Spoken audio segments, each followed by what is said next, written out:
ہمارے ہاں بڑے بڑے سمجھدار لوگ نفسیاتی ہو جاتے ہیں، بڑی بڑی سمجھدار خواتین نفسیاتی ہو جاتی ہیں۔ میری ساس باتیں کرتی ہے، میری نند باتیں کرتی ہے، مجھے فلانا باتیں کرتا ہے، مجھے فلانا۔ بھائی باتیں، جس کے منہ میں زبان ہے اس نے بات تو کرنی ہے۔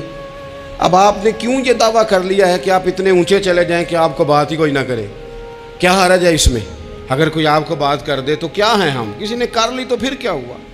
اس کا اتنا اثر قبول کرنا کہ ساری رات سونا ہی نہ، پریشان ہو جانا۔ اور بعض لوگ ایسے ہیں جنہیں اتنی باتیں نہیں ہوتی جتنی انہیں ٹینشن ہوتی ہے۔ یعنی وہ دو بندے کونے میں کھڑے ہیں تو میری ہی بات کر رہے ہیں، اور بھائی وہ اتنا اہم نہیں ہے، انہیں کوئی اور کام بھی ہو سکتا ہے، تیری بات ہی انہوں نے کرنی۔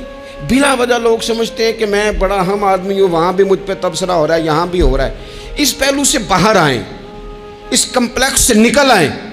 ابن حزم کہتے ہیں کہ مصر میں ایک تاجر بڑا کامیاب ہو گیا تھا، بڑا کامیاب تاجر ہو گیا۔ تو زندگی میں جتنے لوگ بھی کامیاب ہوتے ہیں ان سے حسد ہوتا ہے، اس سے بھی اس کے ارد گرد کے لوگوں نے حسد شروع کیا۔ اب تاجروں نے پلاننگ کی کہ اسے خراب کیسے کرنا ہے۔ وہ ایک دن اپنے گھر سے نکلا، سفید کرتا سفید پگڑی باندھ کے باہر۔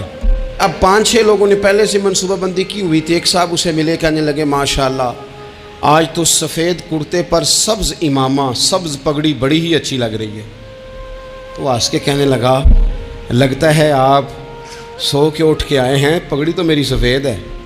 اس نے کہا چلو پگڑی تو سبز ہی ہے، باقی آپ نہیں مانتے تو آپ کی مرضی۔ وہ آگے بڑھا، تو اب کیونکہ پلاننگ تھی تو ایک شخص اور ملا، اس نے کہا کیا بات ہے، سفید کرتے پر آپ کا پیلے رنگ کا امامہ کیا جچتا ہے؟ اس نے کہا یار کو خدا کا خوف کر۔ ہنس کے کہا کیا ہو گیا، تیری اینک کا نمبر تو نہیں تبدیل ہونے والا ہوا؟ اور بھائی میں نے تو سفید کرتا اور سفید ہی امامہ باندھا ہے۔ اب 2-3 لوگوں کی دفعہ تو وہ مسکرایا، لیکن وہ ڈھیر سارے لوگوں نے منصوبہ بندی کی تھی۔ وہ جب چوتھے کے پاس گیا تو اس نے بھی کہا کہ کیا بات ہے سفید کرتے پر پیلے رنگ کے امامے کی؟ اس نے کہا پیلا کہاں ہے؟ اب وہ غصے ہونے لگا۔ اب وہ چھٹے کے پاس گیا تو اس نے کہا جناب کیا بات ہے سفید کرتا اور کالا امامہ؟ اب وہ غصے میں اتنا باولا ہوا کہ پہلے ہنسا پھر رویا، پھر اسے سمجھ نہ آئی کہ دکان کا تالا کس چابی سے میں نے کھولنا ہے۔ بس وہ شام ہوئی تو اس بیچارے کو بچوں نے روڑے مارنے شروع کر دیے۔ وہ اتنی تکلیف میں آ گیا کہ لوگ اسے پاگل کہنے لگے۔ کیوں؟ اس لیے کہ لوگ منصوبہ بندی، افواہ تھی نا کہ میری طبیعت خراب ہے، تو لوگوں نے حال پوچھ پوچھ کر بیمار کر دیا۔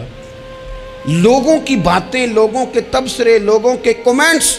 بولے امام شافعی، امام شافعی فرمانے لگے لوگوں کی باتیں پتھروں کی طرح ہوتی ہیں، یہ روڑوں کی طرح ہوتی ہیں، اگر انہیں کمر کے اوپر رکھ لو گے نا تو یہ تمہاری کمر توڑ دیں گی، اور اگر تم ان کو اپنے پیروں کے نیچے رکھ لو گے تو تمہارا قد اونچا ہو جائے گا۔